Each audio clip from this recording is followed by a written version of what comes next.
But during the summer, a helicopter from South Yorkshire was often on call instead. This exclusive report is from Alex Dunlop. On call 24 hours a day, the RAF search and rescue team based at Wattisham Airfield. Sea Kings here have less than 15 minutes to take off, responding to military crashes or people in trouble at sea or on land. Of the 12 search and rescue bases nationally, 6 are operated by the RAF. 2 of them, Leconfield and Wattisham, are in the east. Suffolk covers an area spanning from Lincolnshire in the north to Dover in the south. The RAF Search and Rescue Unit is based on the Army Airfield here behind me. Now, for the Ministry of Defence, this is clearly a sensitive issue. They wouldn't let us on site, nor would they put anyone up for interview. But they have admitted that for 7 days in July and for 10 days, the first 10 days of August, that Wattisham could only provide 12-hour cover during the night, leaving their colleagues in South Yorkshire to provide daytime cover. But Leconfield is at least an hour's flying time from Suffolk. One local lifeboat crew, which operates off the Norfolk coast, is appalled. It's just disgraceful. It is. You know, I'm certainly not blaming the RAF, certainly not blaming the Coast Guards. You know, it's obviously somewhere up top, the MOD and the government are cutting costs. There's concern that should a major incident happen off Suffolk or Essex, time and fuel spent getting there means crews have less time on scene to search. And sometimes every minute counts, like this pilot rescued by Wattisham 15 miles off Orford Ness. The BBC understands that the shortage of rescue cover is linked to the deployment of extra crews to southern Afghanistan, where pilots and helicopters are in short supply. If European countries deployed their helicopters and their pilots to Helmand province, Britain would not have to send even more of its pilots and helicopters to Afghanistan. This is having a knock-on effect because there are now insufficient pilots and helicopters, it would appear, to provide 24-hour air and sea rescue cover out of Wattisham. Well, I think Afghanistan definitely needs helicopters, but I think you should look after those here first. If they're needed over there, well, they surely must have priority. They shouldn't have to choose. They should have enough, plenty, to go in both places. Going due east along the line of the channel, as expected. I got an insight of how B-Flight at Wattisham works when I spent a week with them. Most of their time is spent training and carrying out exercises. Some of their rescues are mundane. A report of 2 people in the water in Margate Harbour. Others, though, are more spectacular. The Coast Guard don't feel the change in RAF cover from Wattisham would compromise safety. One Coast Guard told Look East that they could call on other emergency response teams. But in this region, only the RAF Sea King is equipped with a winch. There's a clear MOD and Coast Guard criteria for official response times. A search and rescue helicopter should be capable of reaching all high-risk areas within 60 minutes of takeoff. But not all our coastline is seen as high risk, which is why both the Coast Guard and MOD are confident that it is adequately covered. No one has yet been put at risk from the recent change in RAF rescue. The hope is it stays that way. Alex Dunlop, BBC Look East, Wattisham. Later in the programme, more on Vauxhall and also... A judge has condemned a disqualified driver who careered into 3 women on a pavement in Ipswich, killing 2 of them and injuring a third. Scott Nichols was jailed for 8 years, but the victim's family said it wasn't long enough. The accident happened on Vauxhall Road in February. Emma Harrell, 26, and Kate Vasluk, 25, were hit as they walked home from a party. It was a tragedy which shocked the community. It was dreadful. Everybody was talking about it, you know, and people wanted to come, and you can see by the flowers that it wasn't just family, it was also people who were strangers who wanted to say, you know, we're sorry this happened. Today, Scott Nichols, who's 20, admitted 2 charges of causing death by dangerous driving and driving while disqualified. He'd been drinking before the crash and had taken drugs. The judge, Peter Thompson, said one could hardly imagine a more serious example of causing death by dangerous driving than this. As for Scott Nichols, the court heard that he told his legal team, "I'm sorry for the pain that I've caused. I know there's nothing I can do to bring their daughters back. I can't believe I was so stupid."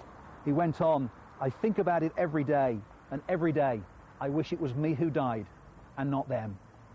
Relatives of the victims were in court, among them Emma's sister Rebecca, who was also badly hurt in the crash and still relies on a wheelchair. The families gave this reaction to the sentence through the police.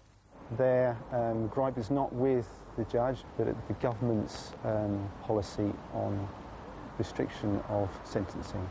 That's the only thing they asked me to say on their behalf.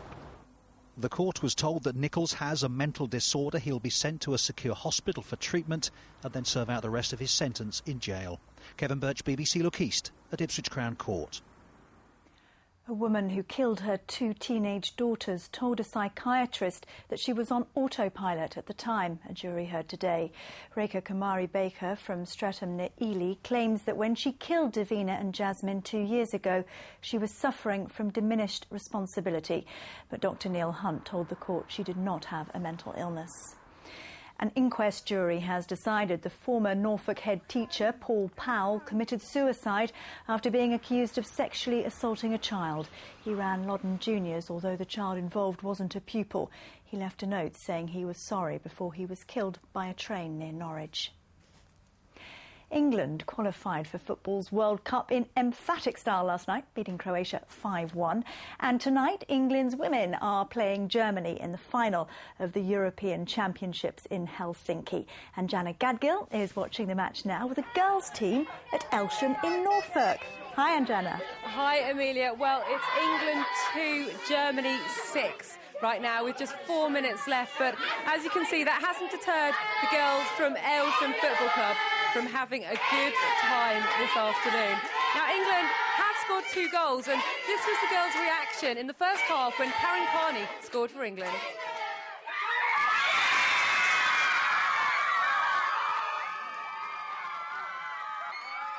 Fuelled by Coca-Cola and fuelled by crisps, I think, there. Now, let's talk to 2 of the girls, Nikita Moss and Hazel Needham. Now, Nikita, how long have you played football for? Well, I've always liked football since I was little, but I've been playing for Aylsham for about 4 years and I really love it. And what do you think of the England women in this final so far? Well, we've been lucky even to get to the semi-final, and we've just played brilliantly this year, and they've just been fantastic. Hazel, do you find these girls inspiring watching them on the TV? Yeah, because I play football, it's so amazing to be out there, and it just makes me want to play now. OK, well, let's have a very quick word with their chairman, Chris Gorman. Now, Chris, you're seeing an increased demand in girls coming to your club. Yeah, definitely. The club is growing at a rate of knots at the moment, and we're trying to improve the facilities for these young people in Aylsham. Fantastic, thank you. Well, it may be England 2, Germany 6, but at least we won't have to go through the torment of a penalty shootout. Come on, England. They look like they're enjoying themselves. Now, students who built a huge treehouse in Norfolk started taking it down today. It took 2 years to build the structure, but council planners said it broke regulations, so it had to be demolished. The world's oldest circle of bells have rung out for the first time in 25 years. The 15th century bells have just been restored and returned to a church in Ipswich. After a quarter of a century of silence, Ipswich is echoing with a unique medieval sound. The bells of St Lawrence Church, their rings unchanged after more than 500 years. The church's tower is just as old. The first challenge was restoring it. The next, getting the bells back in. It was no easy task, but the oldest circle of bells in the world are once again in their original belfry.